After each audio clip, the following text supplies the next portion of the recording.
कहानी की शुरुआत में हमें 22वीं शताब्दी का वक्त दिखाया जाता है। ग्लोबल वार्मिंग की वजह से हिमालय की बर्फ पूरी तरह से पिघल चुकी है और समुद्र के आसपास मौजूद शहर लगभग पूरी तरह से पानी में डूब चुके हैं और धीरे धीरे दुनिया की पॉपुलेशन कम होने लगी है और अब तक इंसान ने आर्टिफिशियल इंटेलिजेंस रोबोट्स भी बना लिए हैं। कहानी में आगे हमें प्रोफेसर एलन नजर आते हैं जो एक रोबोट को इंट्रोड्यूस करवाते हैं। ये रोबोट बिल्कुल इंसानों की तरह दिखता है, उनकी बात समझकर जवाब दे सकता है, हर काम इजीली कर सकता है, लेकिन इस रोबोट के पास एक चीज नहीं है और वो है इमोशंस। इसलिए प्रोफेसर एलन ये अनाउंस करते हैं कि वो बहुत ही जल्दी एक ऐसा रोबोट बनाने वाले हैं जो बिल्कुल इंसानों की तरह होगा। इसे एक बच्चे के रूप में डेवलप किया जाएगा और जो भी उसे खरीदेगा वो रोबोट उस इंसान को बिना किसी स्वार्थ के बेइंतहा प्यार करेगा। तभी प्रोफेसर एलन से सवाल पूछता है कि इसकी क्या गारंटी है कि इंसान भी उसे उतना ही प्यार करेंगे, वो भी बिना किसी स्वार्थ के। इस पर प्रोफेसर एलन कहते हैं कि जब भगवान ने एडम को बनाया तो क्या उन्होंने उससे प्यार नहीं किया। दरअसल एडम इस दुनिया का पहला इंसान होता है जिसके बारे में प्रोफेसर एलन एग्जाम्पल देते हैं। फिर सीन शिफ्ट होता है और हमें हेनरी और मोनिका नजर आते हैं और यही काम करते हैं। इनका एक बेटा है मार्टिन जिसे स्लीपिंग चेंबर में रखा गया है क्योंकि वो बहुत बीमार है। स्लीपिंग चेंबर में रखने का मतलब है कि मार्टिन की हार्ट रेट, पल्स रेट और सभी एक्टिविटीज बहुत स्लो है। वो एक तरह से कोमा में है और इस स्टेज से उनका बचकर बाहर आना लगभग नामुमकिन है। मोनिका और हेनरी मार्टिन को बहुत मिस कर रहे हैं। कहानी में आगे हमें प्रोफेसर एलन नजर आते हैं जिन्होंने पहला ह्यूमन चाइल्ड रोबोट बना लिया है और वो इसके बारे में अपने एम्प्लॉय हेनरी को बताते हैं और उसे दे देते हैं। इस रोबोट का नाम होता है दोस्तों डेविड। हेनरी डेविड को लेकर घर पहुंचता है, लेकिन मोनिका अपने बेटे मार्टिन की जगह किसी मशीन को नहीं देना चाहती थी, इसलिए वो रोबोट को घर में रखने से मना करती है। लेकिन हेनरी जैसे तैसे उसे समझा लेता है और कहता है कि इस रोबोट को घर में रखने के लिए तुम्हें एक पासवर्ड बोलना होगा, जिसे बोलते ही ये तुम्हारा हो जाएगा और तुम्हें बेइंतहा प्यार करेगा। और अगर इन फ्यूचर तुम्हें इससे दूर जाना हो तो तुम हमारी कंपनी को इसे वापस कर देना, क्योंकि एक बार ये रोबोट जिस फैमिली को अपने मन में बसा लेता है उनकी मेमोरीज इनके माइंड से डिलीट करना इम्पॉसिबल होता है, इसलिए हम इसे डिस्ट्रॉय कर देंगे। मोनिका डेविड को घर में रखने के लिए मान तो जाती है, लेकिन वो पासवर्ड नहीं बोलती। कुछ दिनों तक मोनिका डेविड को इग्नोर करती है, लेकिन धीरे धीरे वो डेविड की तरफ अट्रैक्ट होने लगती है और उसमें अपने बेटे को देखने लगती है। और फिर एक दिन वो उस पासवर्ड को बोल देती है। पासवर्ड बोलते ही डेविड मोनिका को बोलता है और एक मासूम बच्चे की तरह उसके गले से लग जाता है। अब डेविड के अंदर बिल्कुल इंसानों की तरह इमोशंस आ चुके थे। डेविड की वजह से अब मोनिका के घर में खुशियां ही खुशियां थी। दोनों एक दूसरे को माँ बेटों की तरह प्यार करते थे। एक दिन डेविड मोनिका से पूछता है, माँ क्या आप मर जाओगी? मोनिका कहती है, हाँ शायद 50 साल बाद। डेविड कहता है कि मैं आपसे बहुत प्यार करता हूँ और मैं चाहता हूँ कि आप हमेशा जिंदा रहें। ये सुनकर मोनिका इमोशनल हो जाती है और डेविड को मार्टिन के कमरे में लेकर जाती है, जहाँ वो उसे मार्टिन का एक सुपर टेडी देती है जो बात कर सकता था और इसका नाम टेडी होता है। यही डेविड और टेडी की दोस्ती हो जाती है। एक दिन मोनिका को कॉल आता है कि मार्टिन अब पूरी तरह से रिकवर कर चुका है और कुछ दिन बाद ही ये लोग उसे घर भी ले आते हैं। मार्टिन अब पूरी तरह से ठीक हो चुका था, लेकिन वो डेविड से जेलस फील कर रहा था। एक रात मार्टिन डेविड के पास जाता है और कहता है कि अगर तुम चाहते हो कि माँ तुम्हें और ज्यादा प्यार करे तो तुम्हें उनके बाल काटकर अपने पास रखने होंगे। डेविड मोनिका से बहुत ज्यादा प्यार करता था, इसलिए वो मार्टिन की बात मान जाता है और उसी रात मोनिका के बाल काटने उसके कमरे में जाता है। डेविड मोनिका के बाल काटकर जा ही रहा था कि तभी हेनरी की आंख खुल जाती है और वो डेविड से पूछता है कि तुमने ऐसा क्यों किया? डेविड कहता है कि मैं चाहता हूँ माँ मुझसे और ज्यादा प्यार करे। इसी बीच डेविड के हाथ से बाल छूटकर टेडी पर गिर जाते हैं। अगले सीन में मार्टिन और उसके दोस्त डेविड को परेशान करते हैं। मार्टिन अपने दोनों दोस्तों के साथ मिलकर डेविड के हाथ में एक चाकू घुसाने की कोशिश करता है, क्योंकि वो जानना चाहते हैं कि डेविड को दर्द होता भी है या नहीं। लेकिन डेविड की प्रोग्रामिंग के चलते वो अपने आप को बचाने के लिए मार्टिन को कसकर पकड़ लेता है और दोनों स्विमिंग पूल में गिर जाते हैं। पानी में मार्टिन सांस नहीं ले पा रहा था, लेकिन डेविड उसे छोड़ने को तैयार ही नहीं था। तभी वहां पर हेनरी और कुछ लोग आते हैं जिसकी मदद से मार्टिन को बचा लिया जाता है। इसके बाद हेनरी डिसाइड करता है कि वो डेविड को अपने पास नहीं रखेंगे। अगले सीन में मोनिका डेविड को कंपनी को वापस लौटाने के लिए जाती है, लेकिन वो जानती है कि अगर डेविड कंपनी के पास गया तो उसे डिस्ट्रॉय कर दिया जाएगा। इसलिए वो एक जंगल में गाड़ी रोकती है और जंगल के बीचों बीच जाकर डेविड से कहती है कि अब तुम्हें यहीं रहना है, वो भी बिल्कुल अकेले। डेविड शुरुआत में कुछ भी समझ नहीं पाता है, लेकिन उसे जैसे ही समझ में आता है कि उसकी माँ उसे अपने आप से दूर कर रही है, वो बच्चों की तरह रोने लगता है। वो मोनिका से कहता है कि माँ मुझे अपने साथ ले चलो, मुझे अकेला मत छोड़ो। लेकिन मोनिका कहती है कि तुम मेरे साथ नहीं जा सकते, तुम्हें यहीं रहना होगा। इसके बाद मोनिका यहाँ से जाने लगती है, लेकिन डेविड उसे पकड़कर कहता है कि अगर मैं पिनोकियो की तरह असली बन जाऊं तो क्या आप मुझे अपने पास रखेंगी? मोनिका बहुत रोती है और कहती है कि ये सिर्फ एक स्टोरी है, असल में कोई भी नीली परी नहीं है। एक्चुअली दोस्तों मोनिका ने डेविड को एक स्टोरी सुनाई थी जिसमें नीली परी एक पिनोकियो नाम के पपेट को असली का इंसान बना देती है और अब डेविड को भी ऐसा लग रहा था कि अगर नीली परी मिल गई तो वो उसे भी असली का इंसान बना देगी।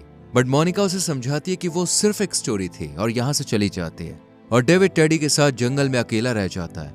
डेविड आगे बढ़ता है और उसे बहुत से रोबोट्स नजर आते हैं जो डेविड की तरह ही बेघर थे। तभी यहाँ पर एक ग्रुप आता है। असल में दोस्तों ये ग्रुप उन रोबोट को नष्ट कर रहे थे जिनका कोई मालिक नहीं था, क्योंकि इनका मानना था कि ये रोबोट्स इंसानों के लिए खतरा हो सकते हैं। इन सभी रोबोट्स को एक जगह पर ले जाया जाता है जहां लोगों के सामने इन रोबोट्स को डिस्ट्रॉय किया जा रहा था। यहाँ डेविड की मुलाकात जॉय नाम के रोबोट से होती है। जॉय के ऊपर इल्जाम लगा है कि उसने एक इंसान का खून किया है, इसलिए उसे और डेविड को एक साथ डिस्ट्रॉय करने के लिए खड़ा किया जाता है। बट क्योंकि डेविड ह्यूमंस की तरह खतरा महसूस होने पर हेल्प मांग सकता था, इसलिए वो रोने लगता है, चिल्लाने लगता है और लोगों को लगता है कि ये कोई रोबोट नहीं बल्कि एक इंसान है। इसलिए लोग डेविड और जॉय को बचा लेते हैं और ये दोनों यहाँ से भाग जाते हैं। इसके बाद जॉय और डेविड जंगल में जाते हैं जहां ये दोनों आपस में बातें करते हैं। डेविड जॉय से कहता है कि मैं एक इंसान बनना चाहता हूँ, रियल ह्यूमन, ताकि मैं अपनी माँ के पास वापस लौट सकूं, और ऐसा सिर्फ नीली परी ही कर सकती है। क्या तुम जानते हो मुझे नीली परी कहाँ मिलेगी? जॉय डेविड की बातें सुनकर उसे शहर लेकर आता है और यहाँ ये लोग मिलते हैं डॉक्टर नो से। डॉक्टर नो कोई इंसान या रोबोट नहीं बल्कि एक होलोग्राफिक इमेज है जो गूगल की तरह हर सवाल का जवाब देती है। डेविड डॉक्टर नो से पूछता है कि क्या मैं एक इंसान बन सकता हूँ? डेविड के सवाल का जवाब स्क्रीन पर लिखा आता है जिस पर नाम लिखा होता है एलन हैरी का, जो डेविड को इंसान बना सकते हैं। एलन हैरी कोई और नहीं बल्कि वही प्रोफेसर है जिन्होंने डेविड को बनाया है। इसके बाद डेविड कहता है कि ये प्रोफेसर हमें कहाँ मिल सकते हैं? जॉय कहता है मेलहेल्टन में। ये वो जगह है जहां हम प्रोफेसर एलन से मिल सकते हैं, लेकिन ग्लोबल वार्मिंग की वजह से मेलहेल्टन का बड़ा हिस्सा पानी में डूब गया है। इसके बाद जॉय पुलिस वालों का एक हेलीकॉप्टर चुराता है और मेलहेल्टन की तरफ निकल जाता है। यहाँ पहुंचते ही जॉय डेविड से बाय कहकर चला जाता है और डेविड नीली परी को ढूंढने के लिए निकल पड़ता है, लेकिन तभी उसे बिल्कुल अपने जैसा एक बच्चा नजर आता है जिसे देखकर डेविड परेशान हो जाता है। कहीं उसे उसकी माँ को ना छीन ले और वो उसे बुरी तरह से मारता है, लेकिन ये बच्चा भी डेविड की तरह एक रोबोट ही था। तभी यहाँ पर प्रोफेसर एलन आ जाते हैं और डेविड उनसे कहता है कि मैं असली का इंसान बनना चाहता हूँ, मुझे नीली परी से मिलना है। प्रोफेसर एलन कहते हैं तुम इंसान ही हो, तुम दुनिया के वो पहले रोबोट हो जिसके अंदर फीलिंग्स है, जो प्यार कर सकता है। तुम अपनी माँ के लिए नीली परी को ढूंढते हुए यहाँ तक आए। आज तक ऐसा किसी भी रोबोट ने नहीं किया है। मेरी पूरी टीम तुमसे मिलना चाहती है। इसके बाद प्रोफेसर एलन अपनी टीम को बुलाने के लिए जाते हैं और डेविड देखता है कि कमरे में उसी की जैसी शक्ल के कई सारे रोबोट्स बनकर तैयार कर लिए गए हैं, साथ ही रोबोट गर्ल भी बना ली गई है। डेविड ये सब देखकर बहुत उदास हो जाता है, क्योंकि उसे लगता है कि जैसे उससे उसका अस्तित्व ही छीन लिया गया हो। साथ ही उसे लगता है कि अब वो अपनी माँ के पास कभी भी लौट नहीं पाएगा। इसलिए डेविड बिल्डिंग की छत से समुद्र में छलांग लगाकर अपने आप को डिस्ट्रॉय करने की कोशिश करता है। डेविड पानी में डूब ही रहा था कि तभी उसे कुछ ऐसा नजर आता है जिसे वो देखता रह जाता है। वो उस चीज की तरफ जाने की कोशिश करता है, लेकिन तभी एक फंदा आता है और डेविड को ऊपर खींच लेता है। डेविड देखता है कि ये कोई और नहीं बल्कि जॉय है, जिसने उसे पानी में कूदते हुए देख लिया था। डेविड जॉय को बताता है कि मैंने पानी के अंदर नीली परी को देखा है, मैं उसके पास जाना चाहता हूँ ताकि वो मुझे असली का इंसान बना दे और मैं अपनी माँ के पास वापस लौट सकूं। जॉय डेविड से कहता है कि इंसान बनने के बाद मुझे जरूर याद रखना।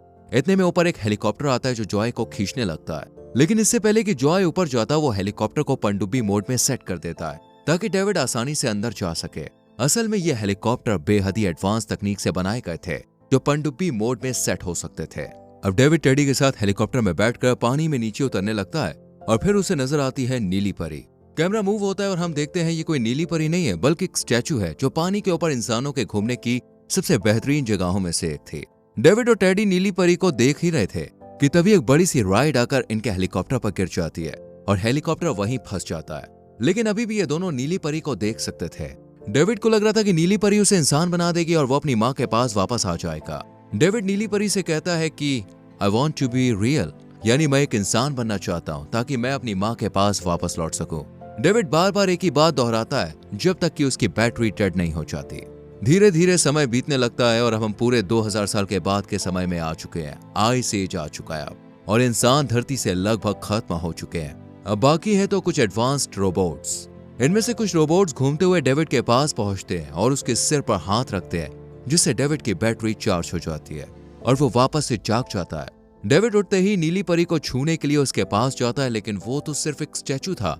डेविड के हाथ लगते ही वो बिखर जाता है। अब ये एडवांस रोबोट्स डेविड को देखकर उत्साहित होते हैं क्योंकि उन्होंने इंसानों को कभी भी नहीं देखा, लेकिन अब ये डेविड के जरिए इंसानों के बारे में जानने की कोशिश करते हैं। तब इन्हें पता चलता है कि डेविड अपनी माँ से कितना प्यार करता है, कैसे वो अपनी माँ से मिलने के लिए नीली परी को ढूंढ रहा है।